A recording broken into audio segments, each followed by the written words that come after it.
আসসালামু আলাইকুম everyone, welcome to another vlog. দাঁত দেখে নিশ্চয়ই বুঝে গিয়েছেন যে আজকে মাম্মার ইভেন্টে এসেছি। ওই যে আমি পাপার কোলে, এখন পাপার কোল থেকে নেমে দৌড়াদৌড়ি করছি। জানেন ইভেন্টটা কোথায় ছিল? ইভেন্টটা ছিল BSSMU-তে, শহীদ আবু সাইদ কনভেনশন হলে। অ্যান্ড হ্যাঁ, ঢুক দিয়ে আমার একটা দাঁত মামার সাথে দেখা হয়ে গিয়েছিল।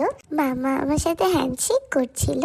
আর মামার কাছে বড় টুথব্রাশ ছিল। এত জায়েন্ট টুথব্রাশ আমি কখনো দেখি নাই এর আগে। অ্যান্ড হ্যাঁ, তারপর মামা পাপার সাথে ঢুকলাম। ঢুকতেই দেখি অনেক স্টলস, ছোট ছোট বড় বড় অনেকগুলো স্টলস। অ্যান্ড এগুলোর মধ্যে ডেন্টাল ইনস্ট্রুমেন্টস ছিল, ম্যাটেরিয়ালস ছিল, চেয়ার্স ছিল, অ্যান্ড আদার ডিভাইসেস ছিল। আমাকে পাপা আর খাম্মির কাছে রেখে মামা ঘোরাঘুরি শুরু করে দেয়। অ্যান্ড মামা স্টলগুলোকে ঘুরে ঘুরে দেখছিল।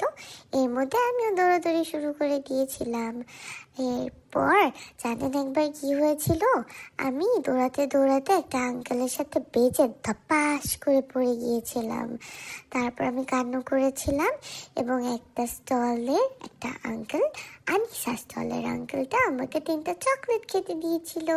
অ্যান্ড চকলেটগুলো দেখে আমি খুশি হয়ে গিয়েছিলাম, কান্নাকাটি ছেড়ে দিয়েছিলাম।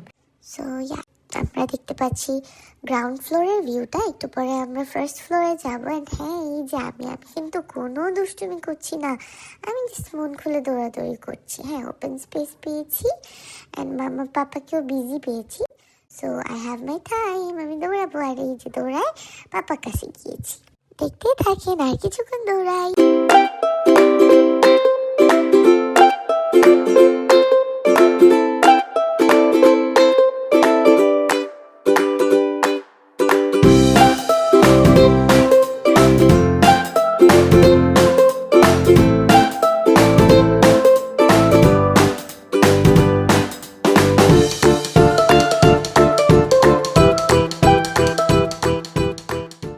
মোটামুটি এরকমই দৌড়াদৌড়ি করেছি আমি, কোনো কিন্তু দুষ্টুমি করিনি। এরই মধ্যে আম্মু আর পাপা যা যা কেনার কিনে নিয়েছে।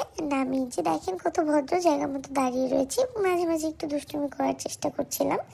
খুব একটা পাত্তা পাচ্ছিলাম না তো আসলে, এই জন্য কেউ তাকাচ্ছিল না। সবাই খালি ম্যাটেরিয়ালস, ইনস্ট্রুমেন্টস এগুলোই দেখে, আমাকে আর কেউ দেখে না। নেভার মাইন্ড, আমিও তো খুব কোঅপারেটিভ বাবু, তাই না? তো এই তো মাম্মার কেনাকাটা শেষ। এখন হচ্ছে মামা আর পাপা মিলে যখন দেখলো যে আমাকে কন্ট্রোল করা ডিফিকাল্ট হচ্ছিল, তখনই যে তাদের সিক্রেট ওয়েপন আমাকে ধরিয়ে দিয়েছে। নিচের ফ্লোরে কাজ শেষ করে আমরা চলে যাচ্ছি উপরের ফ্লোরেই। দেখেন, আমি না লাইফে ফার্স্ট টাইম এইভাবে এলিভেটরে পাপার সাথে নিজের পায়ে হেঁটে উঠেছি। জানেন, এটা আমার একটা মাইলস্টোন অ্যাচিভ করা ছিল। এর আগে তো আমি সবসময় কোলে কোলে উঠতাম, কিন্তু এবার আমি ব্রেভ বয়ের মতো একা একা উঠেছি।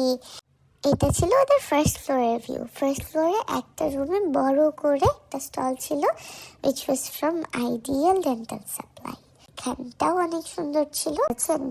যে লাইটসগুলো জ্বলছিল না, আমি না একটা ছোট্ট করে ফেলে দিয়েছিলাম, পরে আবার সবাই উঠিয়ে রেখেছিল। মোটামুটি উপরের ফ্লোরের ভিউটা এরকমই ছিল। কিছু কাউচ ছিল বসে থাকার জন্য, বাট এই যে পাত্তার অভাবে আমি শুয়ে পড়েছিলাম। শুয়ে পড়ে তারপর পাপা আমাকে নিয়ে যে স্ন্যাক্সের কর্নারটাতে যায়। বাই দ্য ওয়ে, আপনারা কি খেয়াল করেছেন আমি আর পাপা যে সেম আউটফিট পরেছি? আমরা সেম পাঞ্জাবি পরেছি, যেটা মাম্মা আমাদের জন্য নিয়ে এসেছে। সো টুকটাক স্ন্যাকিং করে যে আমরা বের হয়ে যাচ্ছি এখান থেকে। পাপা মামা আর কিছু ইনস্ট্রুমেন্টস দেখছিলেন বের হওয়ার আগে। অ্যান্ড ইয়েস, আমরা বাইরে চলে এসেছি। বের হওয়ার পরে আমাদের দাঁত মামার সাথে আবার দেখা হয়। পাপা দেখিয়ে দিচ্ছিল দাঁত মামাকে একটা পপ্পো দেওয়ার জন্য। অ্যান্ড আমি কতক্ষণ চিন্তা করে দাঁত মামাকে পপ্পো দিয়ে দিলাম। অ্যান্ড এইভাবে আমরা বের হয়ে আসি পাপার কাঁধে চড়ে চড়ে। এখান থেকে বের হয়ে আমরা গিয়েছিলাম বইমেলায়। অ্যান্ড সেই ব্লগটা আসছে soon. Thanks for watching the video so far. আল্লাহ হাফেজ, আসসালামু আলাইকুম। অ্যান্ড যে তাজা চশমা পরে বাই বলছে, বাই বাই।